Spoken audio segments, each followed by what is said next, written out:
Welcome to the production area. That's where we produce all our coffees.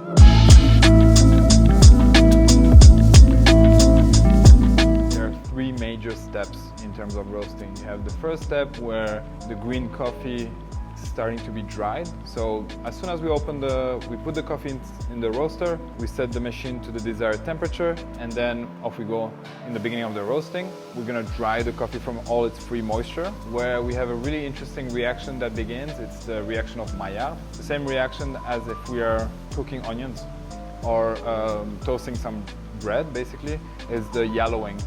Is the browning, that's when the sugar, the caramelization begins in the roasting.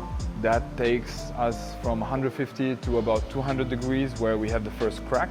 So the first crack is the last step of the roasting. Is basically throughout this whole time we've been accumulating a lot of heat inside a single bean, and the bean can no longer withstand that heat, and it just cracks open like popcorn, more or less. So with that process, we have still the remaining 1% moisture that will exit the bean, and then the heat can really go inside the bean and complete the roasting process.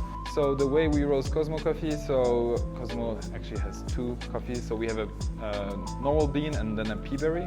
So they're roasted quite differently, both of them. The regular bean, we go a bit softer in the beginning because it's Brazil soft bean, so we don't want to break the coffee from the beginning.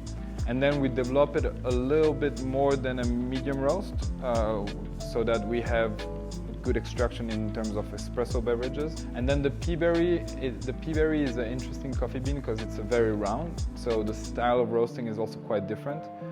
There we also let the heat absorb in the beginning of the roast and then let it carry off to the end. Also, you have to be quite careful because it's a smaller bean, so not to add some negative roasting attributes to it, which we want to stay away from, such as like roasty flavors and very bitter flavors, which can happen with such soft beans.